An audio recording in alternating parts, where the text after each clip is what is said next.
Hi, I'm Nancy Ross, and I'm a licensed clinical social worker. I do all kinds of things. I work with this coach in collaborative divorce. I do psychotherapy, and I guess one of the things I really like doing, which will sound a little strange, is I really like dealing with conflict.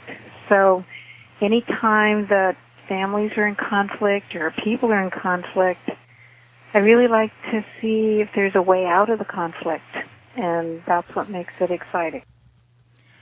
That is Nancy Ross. She is, as she identified herself, she's a therapist.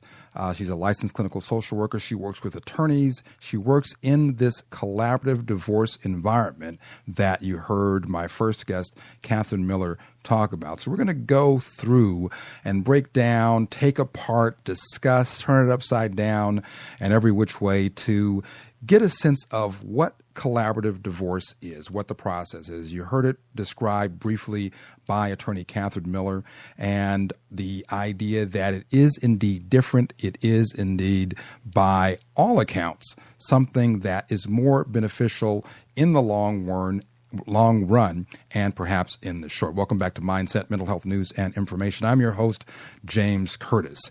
Now that we've met Nancy Ross, we're going to talk about, and one of the questions I asked her initially was how this all got started. It's a great story. About 20 years ago, a lawyer by the name of Stu Webb, what he was observing as a family lawyer was too many families getting into court, self-destructing, hurting the kids, hurting the families, and he thought there's got to be another way. And his way was to call up his friend. They were on a case together. He trusted this other lawyer, and he did something that was really revolutionary for the time. He asked the friend if he would sign an agreement along with a couple to not go to court. And the friend agreed, and out of that one experience, collaborative divorce, collaborative practice began. He found that, indeed, people behaved differently when they didn't have to go to court, when it was just their responsibility. And he could still represent the client, and so it's different than mediation in that way. You can form a relationship with your client, you can coach the client, advise the client, but at the same time, you don't go to court. So there's no threat of court. There's no fear. Things that people say with their lawyers are kept confidential.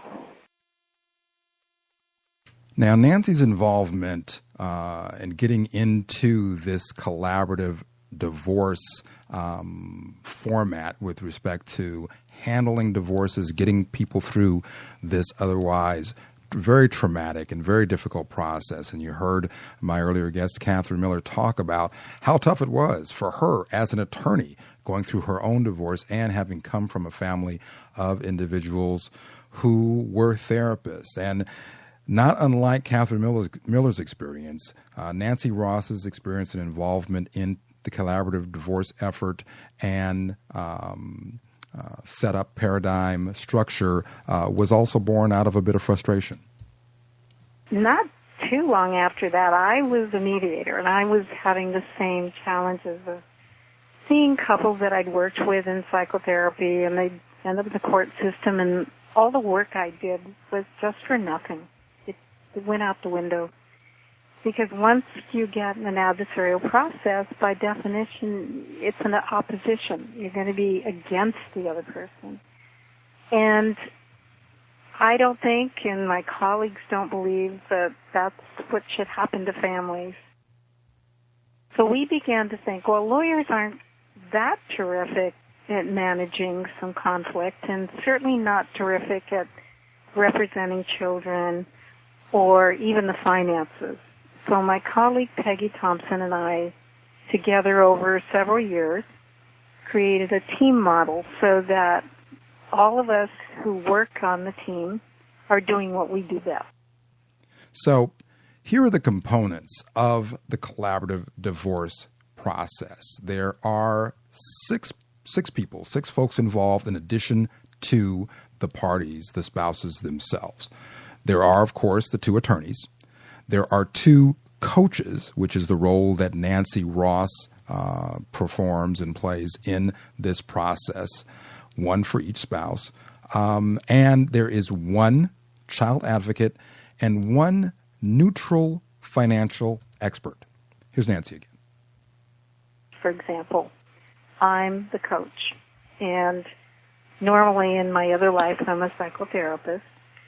So for me, this is comfortable to be able to coach someone through conflict, to help them be their best. That fits. And another piece that was left out was the child's voice. And in this process, children are able to talk to a person, a professional who specializes in children, and tell that person what's going on with them. And then that person is a resource for the parents to help the parents understand, what is this like for the child? What is it like when your parents divorce and you don't have any say? And then finally, there's somebody you can actually talk to. So it's profoundly changing for the family and for the couple to see the divorce through the child's eyes. And then there's one more important person in addition to the two lawyers and the two coaches and the child specialist, and that's the neutral financial. If you ask lawyers, they will tell you they do just fine with the financial part, and they do in many ways. But they can't do what a certified financial planner does. They can't help the couple look into the future and see the consequences of the decisions they're making. And they can't educate each one of them in the kind of depth that they need to be able to make good decisions. I think you'll find in most families, one person is the person who handles the finances and the other one sort of handles everything else. And the person who handles everything else in a divorce can often feel, totally at sea. They have no clue as to what's going on. So in this model, the neutral financial can educate, bring them up to speed so that they too are making an educated decision. So it's a team, and we work together as a team. And I think that's probably as revolutionary as the idea that you don't go to court. And probably one of the biggest differences in this collaborative divorce process is what Nancy Ross calls the overall focus or plan. I think this is the only process that really looks ahead and and really ask couples, parents, how do you want to be? What do your children want you to see after the divorce? What kind of family are you creating? It's a conscious decision. It's a conscious awareness to really give thought to that. In mediation, we're really trying to give the couple tools to get through the process, making their decisions. They keep the power. They're the decision makers. But we really don't focus a lot on creating what we call their mission statement or their vision of how they want to be afterward. And collaborative, because we work as a team, because we have that expertise, we can do that. So, say as a coach, I have a relationship with the person I'm coaching. I'm not neutral, whereas in mediation I would be. So that gives me a chance to get to know the person, really find out, what are their triggers, what are they afraid of, what do they really want, and to help them articulate those wants for themselves and their children and their families going forward. Now, you might be a little concerned if you're contemplating this process, or even if you've already gone through it yourself and trying to look back and compare that experience with something like this that seems a lot different. Here's how this whole idea of the team concept works in practice. This is what Nancy had to say about that. When we form teams, we don't have a professional link, if you will, or a partnership, because that's not ethical. We can't do that. So in one team, I might be on a team with, say, Alan and George as lawyers. Next week, I might be in another case with Tom and Steve, or Jennifer and Susan. It can vary. Each time I'm on a case, it may be a different team, but everybody's trained. Everybody's very highly trained. So it's, I suppose, in some ways a virtual team, but we share information, we strategize together.